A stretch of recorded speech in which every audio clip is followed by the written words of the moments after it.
Hello everyone.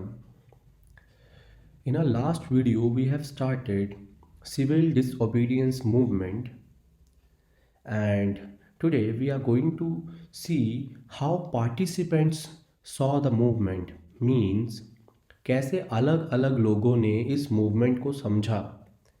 तो आइए start करते हैं। Let us now look at different social groups that participated in the civil disobedience movement. देखते हैं कि किन किन लोगों ने सिविल डिसओबीडियंस मूवमेंट में पार्टिसिपेट किया, why did they join the movement, and what were their ideals, and what did swaraj mean to them. उन्होंने मूवमेंट क्यों ज्वाइन किया, उनके अपने आइडियल्स क्या थे, एंड उनके लिए स्वराज का मतलब क्या था। इन द कंट्री साइड, अब हम लोग आप मैं समझता हूँ कि आपको कंट्री साइड का मतलब अब पता चल चुका है। कंट्री साइड का मतलब विलेजेस आ जाता है। Rich peasant communities like the Patidars of Gujarat and Jats of Uttar Pradesh, ये अमीर किसानों की कम्युनिटी थी, were active in the movement. Being producers of the commercial crops, they were very hard hit by the trade depression and falling prices. क्योंकि अब वो commercial crops ही करते थे। कमर्शियल क्रॉप्स का मतलब होता है कि जो बेचने के लिए, है ना, पैसा कमाने के लिए खेती की जाती है, उसको कमर्शियल क्रॉप्स बोल देते हैं। तो जब डिप्रेशन आया और प्राइजेस गिर गए, तो उस समय ये जो कम्युनिटी थी, जो रिच पेजेंट्स कम्युनिटी, ये बहुत ज़्यादा इफ़ेक्ट हुई, हार्ड हिट हुई in you know in the case of money. As their cash income disappeared, they found it impossible to pay the government's revenue demand। क्योंकि गवर्नमेंट को, जो ब्रिटिश गवर्नमेंट थी, उसको इन टैक्स तो पे करना ही पड़ता था, एक रेवेन्यू तो देना ही पड़ता था।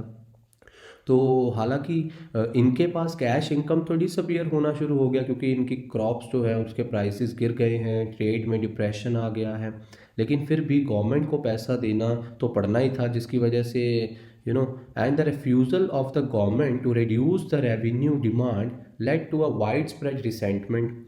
अब क्या है, अगर ये रिफ्यूज़ करते थे तो जिसकी वजह से भी प्रॉब्लम आती थी। तो these rich peasants became enthusiastic supporter of the civil disobedience movement, organising their communities and at times forcing reluctant members to participate in the boycott programme. तो ये बड़े एंथुसियास्टिक सपोर्टर्स बन गए सिविल डिसोबीडियंस मूवमेंट के। इन्होंने अपनी communities को organise किया, और जो उस समय लोग इस सिविल डिसोबीडियंस मूवमेंट को रिलक्ट कर रहे थे, मतलब वो इसमें नहीं आना चाहते थे, उनको भी इन्होंने फोर्स भी किया, प्यार से भी समझाया to participate in the boycott programmes, जो गांधी जी ने बोला था। अब उनके लिए, for them the fight for the swaraj was a struggle against high revenues. अब उनके लिए अपना ही था, उनके लिए था कि अगर वो स्वराज का मतलब ये है कि वो अपने हाई रेवेन्यूज जो वो सरकार को पे करते हैं, उनके खिलाफ उनका एक स्ट्रगल था। But they were deeply disappointed when the movement was called off in 1931 without the revenue rates being revised। जब उस समय वायलेंस आ गया था 1931 में, तो महात्मा गांधी जी ने जो मूवमेंट को कॉल ऑफ कर लिया था। अब क्योंकि 1931 में जब मूवमेंट कॉल ऑफ हुई, उस समय इनकी तो डिमांड पूरी हुई ही नहीं थी, जो रेवेन्यू रेट्स रिवाइज हुए नहीं थे, तो जिसकी वजह से ये बहुत डिसअपॉइंट हुए। So when the movement was restarted in 1932, many of them refuse to participate. अब मूवमेंट जब दोबारा शुरू हुई, तो ये भाई साहब में से बहुत से लोग थे जिन्होंने मना कर दिया, भाई अब हम लोग इसमें पार्टिसिपेट नहीं करेंगे। द पुअर, अब हम लोग देखो, ये तो बात रही कि जो रिच पेजेंट्स कम्युनिटी थी। अब पुअर जो पेजेंट्री थी, इनके लिए स्वराज क्या था और इन्होंने क्यों पार्टिसिपेट किया, आइए देखते हैं। The poorer peasantry were not just interested in the lowering of revenue demand. Many of them were small tenants cultivating land they had rented from landlords. As the depression continued and cash incomes dwindled का मतलब क्या होता है, देखिए, diminish gradually in size, जो cash income धीरे धीरे कम होनी शुरू हो गई इनके पास, the small tenants found it difficult to pay their rents. अब इनका एक और पॉइंट ऐड हो गया, क्योंकि जो रिच पेजेंट्री थी, उनको सिर्फ टैक्स देना पड़ता था, रेवेन्यू देना पड़ता था जो हाई गवर्नमेंट को, है ना, हाई टैक्स पे करना पड़ता था, लेकिन इनको गवर्नमेंट को भी टैक्स देना पड़ता था और मोर ओवर इनकी ज़मीन अपनी नहीं थी, इन्होंने लीज़ पे ली हुई थी। तो जिस लैंडलॉर्ड से इन्होंने ज़मीन लीज़ पे ली है उसको भी रेंट पे करना पड़ता था। तो मतलब क्या था, they wanted the unpaid rent to the landlord to be remitted. अब ये चाहते थे कि जो लैंडलॉर्ड को इन्होंने रेंट पे करना है वो क्या हो जाए, रेमिट हो जाए, वो माफ़ कर दिया जाए। They joined a variety of radical movements often led by socialist and communist, apprehensive of raising issues that might upset the rich peasant and landlord. The Congress was unwilling to support no rent campaign in most places. अब ज़रा सोचो, सरकार जो कांग्रेस की थी, अब उन्होंने ये सोचा कि अगर मान लो, अब एप्रीहेंसिव का मतलब होता है डर जाना। अब एक साइड पे रिच पेजेंट्स हैं जो ये बोल रहे हैं कि हमें सरकार से सरकार को पैसे ना देने पड़े, जिसकी वजह से वो सिविल डिसोबीडियंस मूवमेंट में आ गए। एक तरफ पुअर पेजेंट्स भी आ गए। अब क्या है, अगर जो रिच पेजेंट्स हैं वो बहुत पैसा लगा रहे हैं इस मूवमेंट में, और जो पुअर पेजेंट्स हैं वो अपना क्वांटाइजेशन दे रहे हैं, मतलब कि वो लार्ज नंबर में आ रहे हैं। अब apprehensive of the raising issue that might upset the rich peasant and landlord, वो इससे डरते थे, कांग्रेस ये डरती थी कि कहीं अब रिच पेजेंट्स ये लोग नाराज़ ना हो जाएं, क्योंकि ये जो पुअर पेजेंट्स हैं ये किसके खिलाफ आ रहे हैं, रिच पेजेंट्स के, कि हमें इनको रेंट ना देना पड़े। तो जिसकी वजह से Congress was unwilling to support no rent campaign in most places. तो कांग्रेस इसको सपोर्ट नहीं करना चाहती थी, तो जिसकी वजह से the relationship between the poor peasant and the Congress remained uncertain.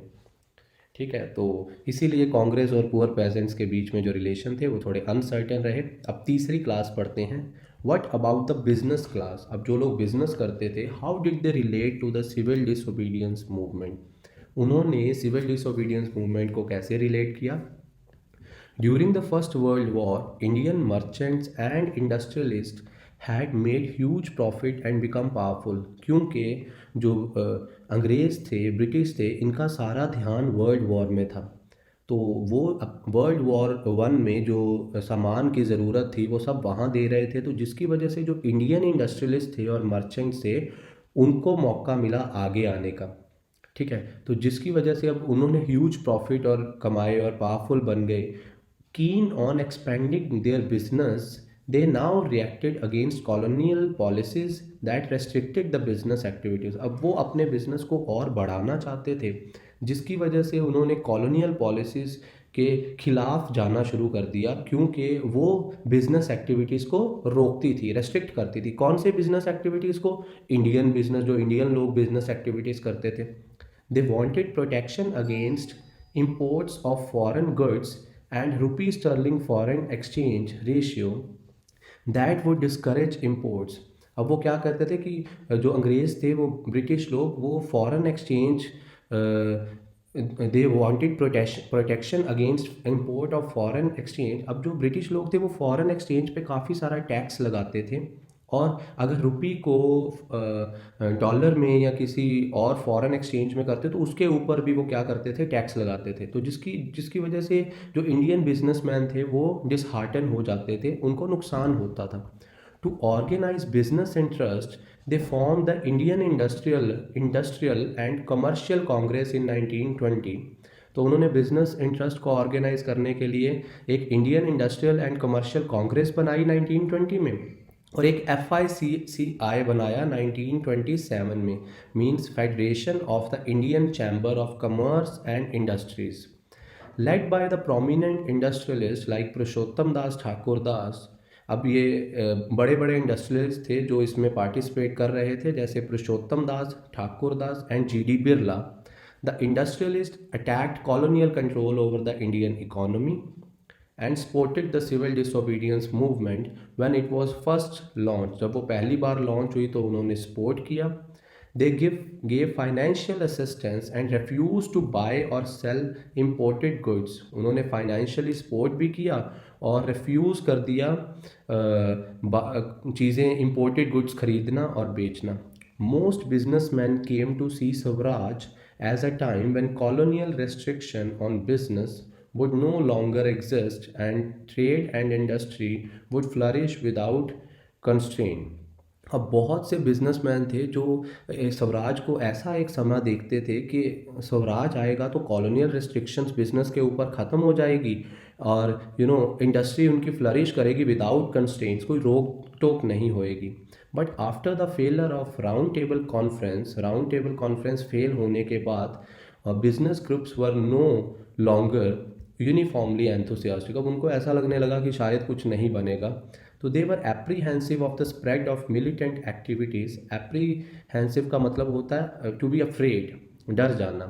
And they were worried about prolong disruption of business. उनको ये भी डर था कहीं उनका बिजनेस ज़्यादा देर तक डिसरप्ट ना रह जाए, तो बिजनेस बंद भी हो सकते हैं। As well as of the growing influence of the socialism amongst the young member of the Congress. तो ये चीज़ों से वो डरे हुए थे। तो the industrial working class did not participate in the civil disobedience movement in large number. अब आपको ऊपर पॉइंट बता दिए क्यों ये पार्टिसिपेट नहीं कर रहे थे। Except in the Nagpur region में पार्टिसिपेट किया। As the industrialist came closer to the Congress, worker stayed aloof. Aloof का मतलब रहता है नॉट फ्रेंडली। अब आप ये देखिए, अगर वर्कर्स की अपनी मांगे होती हैं और इंडस्ट्रियलिस्ट की, जिसके पास वर्कर काम कर रहा है, उसकी अलग मांगे होती है। अगर कांग्रेस के पास इंडस्ट्रियलिस्ट आ जाते हैं तो वर्कर्स उनसे नाराज़ हो जाते हैं, क्योंकि वर्कर्स की डिमांड इंडस्ट्रियलिस्ट की डिमांड से बिल्कुल अलग है ना। जैसे कि पहले हम लोगों ने देखा था कि रिच पेजेंट्री और पुअर पेजेंट्री, तो इसमें कांग्रेस दोबारा फंस गया। As a industrialist came closer to the Congress, worker stayed aloof, वो नाराज़ हो जाते थे। But in spite of that, इसके होते हुए भी some workers did participate in the civil disobedience movement, selectively adopting some of the ideas of the Gandhian program, like boycott of foreign goods, as part of their own movement against low wages and poor working condition। अब कुछ लोगों ने अब देखो, कुछ workers ऐसे थे तो ना, जिसकी वजह से उन्होंने कुछ वर्कर्स ऐसे थे जिन्होंने selectively adopting some of the ideas, उन्होंने गांधीयन प्रोग्राम के आइडियाज़ को अडॉप्ट किया, जैसे कि फॉरेन गुड्स को बायकॉट करना as a part of their own movement. जैसे उनका लो वेजेस और पुअर वर्किंग कंडीशंस को लेके था, उस कुछ लोगों ने न्यूट्रल होकर काम किया। There were strikes by the railway workers in 1930 and dock workers in 1932। In 1930, thousands of workers in Chota Nagpur tin mines wore Gandhi caps and participated in the protest rallies and boycott campaigns. But the Congress was reluctant to include workers' demand as a part of its program of struggle। अब कांग्रेस का दोबारा point of view वही था, जैसे कि अगर वो rich pageantry को, अगर वो पुअर पेजेंट्री का साथ देते हैं तो रिच पेजेंट्री नाराज़ हो जाती है। वैसे ही यहाँ पे भी था, अगर वो वर्कर्स का साथ देते तो इंडस्ट्रियलिस्ट नाराज़ हो जाते, जो क्या कर रहे थे वो फाइनेंशियली भी सपोर्ट कर रहे थे। ठीक है, तो जिसकी वजह से कांग्रेस रिलक्टेंट थी वर्कर्स की डिमांड को लेके आने के लिए। It felt that this would alienate industrialist and divide the anti imperial forces. तो उनको ऐसा लगता था कि ये इंडस्ट्रियलिस्ट को एलिनिएट कर देगा, मतलब अलग कर देगा, और जो एंटी इम्पीरियल फोर्सेज है उसको डिवाइड कर देगा, राइट।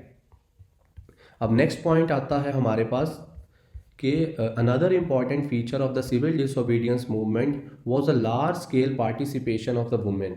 अब देखिए, हम लोगों ने रिच पेजेंट्री पढ़ा, पुअर पेजेंट्री पढ़ा, है ना। हम लोगों ने उसके बाद में इंडस्ट्रियलिस्ट पढ़ा, है ना। उसके बाद में हम लोगों ने बिजनेस क्लास लोग पढ़े। तो अब आती है बात वुमेन की। वुमेन का इसमें क्या रोल था। During Gandhi ji salt march, thousands of women came out of their homes to listen to him. उनको सुनने के लिए आए वुमेन बाहर। They participated in protest marches, manufactured salt and picketed foreign clothes and liquor shop. Many went to jail as well। बहुत सी women jail भी गई। In urban areas, these women were from high caste families, and in rural areas, they came from the rich peasants' household। तो moved by the Gandhiji's call, they began to see the service to the nation as a sacred duty of the woman। जब गांधी जी ने एक call लिया तो उनको ऐसा लगा कि ये हमारी प्राइमरी ड्यूटी है वुमेन की भी, अपने देश की सेवा करना। Yet this increased public role did not necessarily mean any radical change in the way the position of women was visualized। हालांकि उन्होंने इतना साथ दिया, फिर भी जो उनकी पोजीशन विजुअलाइज होती थी कि वुमेन को हमेशा छोटा दर्जा दिया जाता था, उसमें कोई चेंज दिखाई नहीं दिया। Gandhi ji was convince that it was a duty of the women to look after home and hearth. Hearth का मतलब होता है चूल्हा, जो चूल्हा चौका। Be good mother and good wife, तो गांधी जी का ये ओपिनियन था। And for a long time the Congress was reluctant to allow women to hold any position of authority within the organisation. तो बड़े लंबे समय तक की कांग्रेस थी वो रिलक्टेंट थी वुमेन को यानी कोई पोजीशन देने के लिए अपनी कांग्रेस में। तो इट वॉज कीन only on their symbolic presence, वो सिर्फ उनकी सिम्बॉलिक प्रेजेंस पे ही इंटरेस्टेड थे। अब ये देखिए जैसे कि हम लोगों ने आज पढ़ा है the how participants saw the movement, अलग अलग पार्टिसिपेंट्स ने इस मूवमेंट को कैसे देखा, सिविल डिसोबीडियंस मूवमेंट। बाकी हम लोग अगली वीडियो में करते हैं। Till the time stay tuned and thank you very much.